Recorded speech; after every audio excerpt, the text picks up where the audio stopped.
Bapak Ibu, bagaimana Allah memakai Nabi Yunus di dalam nubuatnya? Ya, kisah Yunus itu agak berbeda ya dengan nabi-nabi yang lain ya. Nubuatan utamanya itu justru terjadi lewat hidupnya Yunus sendiri, bukan hanya lewat kata-kata yang dia ucapkan.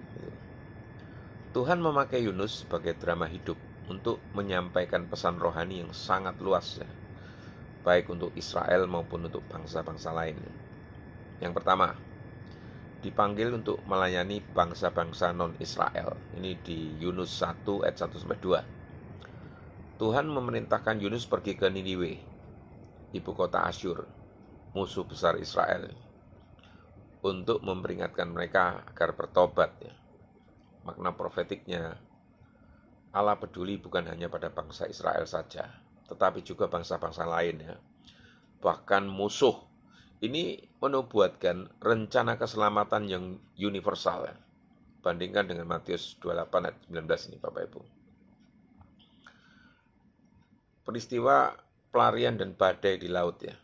Yunus melarikan diri ke Tarsus, arah yang berlawanan ini. Dari arah yang diperintahkan Tuhan ke Niniwe ya. Yunus 1 ayat 3-4. Tuhan mengirim badai yang hampir menenggelamkan kapal yang ditumpangi Yunus ini.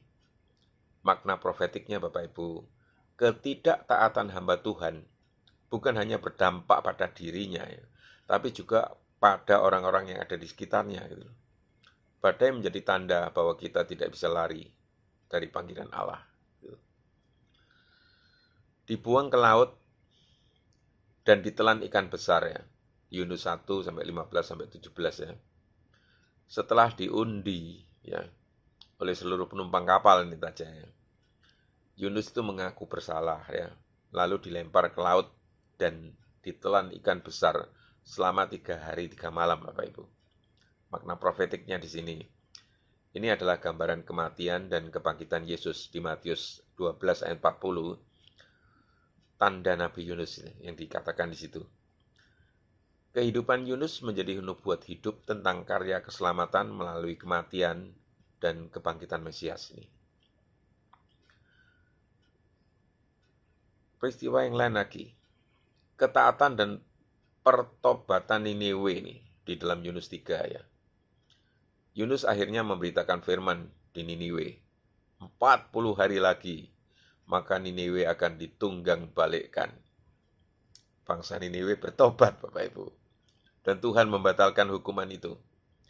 Makna profetiknya Bapak Ibu. Allah lambat marah dan berlimpah kasih setia. Bahkan kepada bangsa yang jahat sekalipun. Akibatnya, Yunus marah.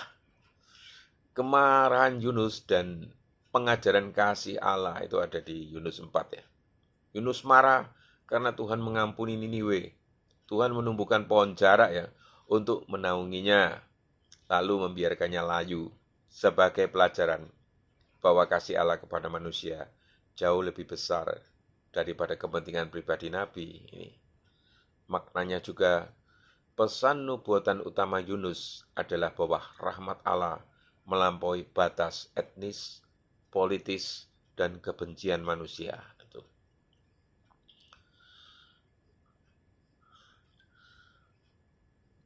Nubuat hidup Yunus ini secara ringkas ya bisa disimpulkan seperti ini ya. Pertama ada pelariannya ya, yaitu gambaran mengenai ketidaktaatan manusia ini. Kedua, kejadiannya di dalam perut ikan, suatu gambaran kematian dan kebangkitan Kristus. Yang ketiga, pertobatan Niniwe, nubuat tentang Injil bagi semua bangsa ini artinya. Dan yang keempat terakhir ini kemarahan Nabi. Ini teguran bahwa hamba Tuhan pun perlu belajar sehati dengan Allah. Ini. Sekian Bapak Ibu. Tuhan berkati Bapak Ibu. Amin.